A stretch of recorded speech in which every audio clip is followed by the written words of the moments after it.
Age of Ultron. There are no strings on me. Hey everybody, welcome to FanSplash Journey to Infinity War Part Uno. Right? Is that correct? What's 11? Is this 11? 11? I don't know. Or I don't So we have passed the 10 film mark and had a lot more good than bad with these movies. And it's been a very entertaining ride. We talked a lot of shit, but yeah. It's been... When you've seen a movie... As many times as this guy. Well, both of us. Like, with these movies, like, as many times as you've seen each one of these films, you can, it's really easy to praise what's good about it, and the flaws start becoming more apparent, right? So let's talk about a movie that, after the success of the first Avengers, was divisive. Some people don't really care for this movie or think that it's a pretty weak entry. I have issues with it, but honestly, I like it almost as much or possibly more than the first Avengers. See, I remember watching the film and being disappointed in it, but I still enjoyed it. And I'll talk about how it was a little bit of a letdown. I've done it with you before, but I was, rewatching some highlights today, and I think that I really need to give this one a good, honest rewatch, like I've said about the past 3 ones that we've done. But it's very true, because that movie has a lot of great scenes in it, a lot of good standalone scenes, like what I was saying about Winter Soldier. It's got clips that you could just watch and fire off of. And we get more of, this is the first movie where the Avengers are already the Avengers. This isn't about them coming together. They are an established team, and so we get some of the interactions that we haven't gotten to see before, like them having the after party after they defeat Baron von Strucker. They get Loki's scepter from Hydra. They come across the twins, which we'll get into later as they become a bigger part of the film. When they're all drinking and trying to pick up Thor's hammer. That's a great scene. Hammer. Yeah. Mjolnir. Meow meow. Meow meow meow. And everybody has good lines during that thing. And I think one of the funniest parts was when Bruce Banner goes up to him and starts pulling on. He's like, "Aah!" And everyone's just staring at him. He's like, "Oh, nothing. Okay." And then we get sexual innuendos, which is always great. And because Hawkeye was recently injured, and when he goes to lift it, Tony's like, "You've had a rough day. Nobody's gonna blame you if you can't get it up." And Tony's like, "So if I lift this hammer, then I then get to rule Asgard. I will be reinstituting Prima Nocta," which I believe is like the king can have sex with whoever he wants. Like, okay. Like fact check me on that one. Tell me I'm wrong. Yes, please tell us how we're wrong. And when Tony can't pick up the hammer right away, then he goes and gets the Iron Man gauntlet, and then War Machine, what's his name, Rhodey, goes and gets his gauntlet. And they're both pulling. He's like, "Are you even lifting, man? Just help me out." All right. I think Black Widow's the only one that doesn't try. He's like, "No, that's not a question I need to answer." Let's talk about Captain America for a second. Goes to pick it up and goes, squeak! And it like lifts like 2 inches off the table and goes back down. And Thor goes like this. No, nothing. I do feel in my heart that if Cap really felt the need to prove himself, he could lift that hammer. Because if it's based on who's more worthy than Captain freaking America. But side thing. Anyways, talked way too long about one scene, but that's just an example of like the great chemistry between the characters. Right. And that scene is literally crashed by the accidental creation of Ultron because Tony Stark and Bruce Banner, they're trying to create something to protect the world. And that's where our film kicks off. And from there, Ultron goes on a campaign. He recruits Scarlet Witch and Quicksilver, which are introduced, can't talk, in the beginning of the film. What do you think about the addition of these characters? These are some of the first new characters we've gotten in this film. I really like the way that they did it. I was on the fence about it because I didn't know how they were going to spin it, because they're mutants, obviously. Originally, yes. It's the not siblings, the children of Magneto. Yes. So that one's, kind of was something that I was on the fence about, but the way that they played it out and the way that it worked was, it worked well. I really like Quicksilver's character. I like, goddamn, I just keep losing it. They gave good background stories for why they hate not only the Avengers, but specifically Tony Stark, about how a bomb went off in their house and killed their parents, and the next one was a shell that landed right next to him and never went off, but it said Stark Industries on the shell. Right, so right. You understand these characters, like, yeah, I'd kill Tony too. Yeah. Like, screw you. And so right. they gain a new perspective when they realize what Ultron's real agenda goal is. Agenda, thank you.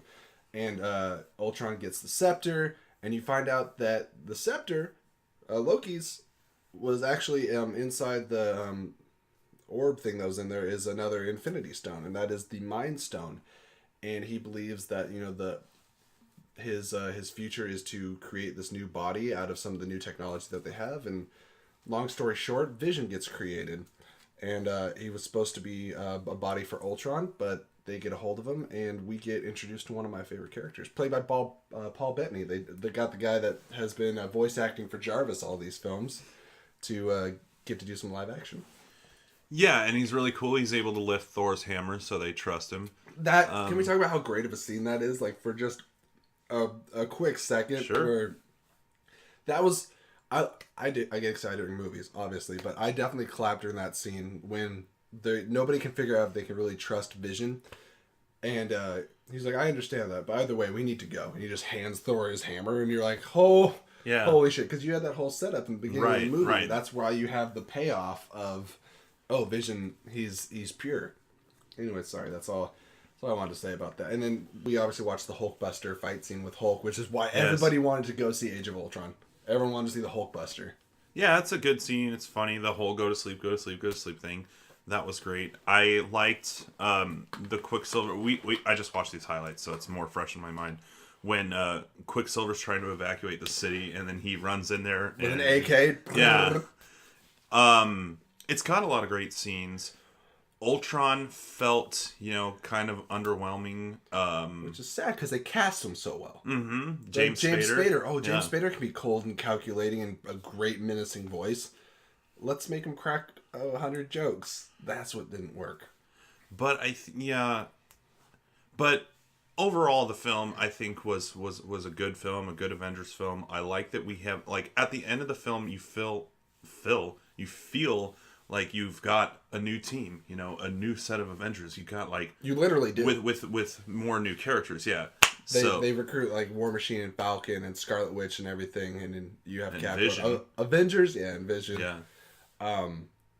And we get to, they don't use it as much in this movie, but we get to see a little bit of Vision's ability to phase through stuff, which is some of my favorite parts. War Machine's flying behind him. Vision puts his hands through like a robot and just tears it apart. He's like, okay, what?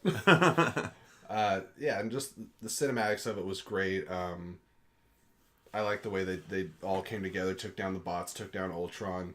And then you have that great, beautiful scene of Ultron and Vision talking in the woods. He's the last Ultron bot, and they're talking about humanity. And I thought that was a powerful scene.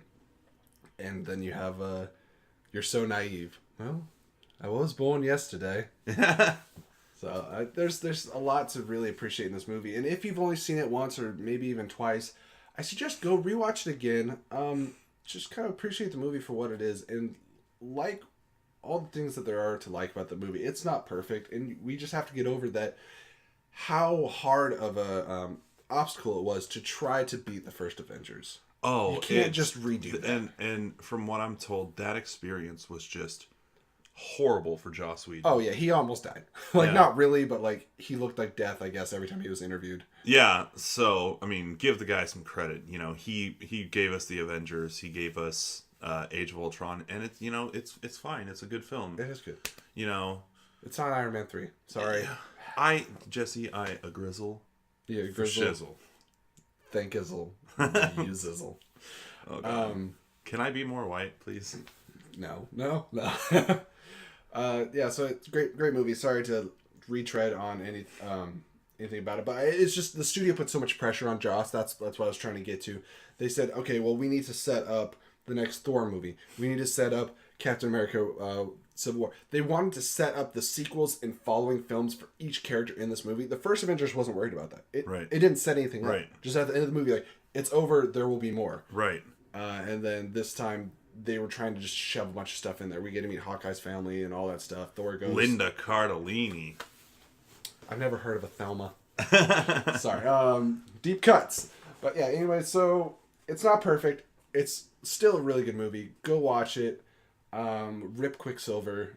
I miss him already. Any final thoughts? Well, you want to tell your joke about Quicksilver? Oh. So what is Captain America's shield made out of, Tyler? Vibranium. That's true. What is Hawkeye's shield made out of? Quicksilver. That's right. Too soon. All right, guys. Well, we will see you next time for the final film in Phase 2. Interestingly enough, Phase 2 did not end on Avengers. It ended on Ant-Man. Ant-Man. Sorry, you had to see... I don't know if you saw the commercial with Michael Douglas and Paul Rudd. Recently? No, never mind. Okay. No, We'll revisit it. I'm just a weird... Okay.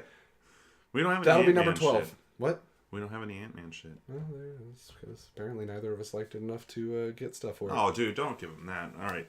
All right, guys. We'll see you and Paul Rudd next time on part 12 of Journey to Infinity War. Bye, everybody.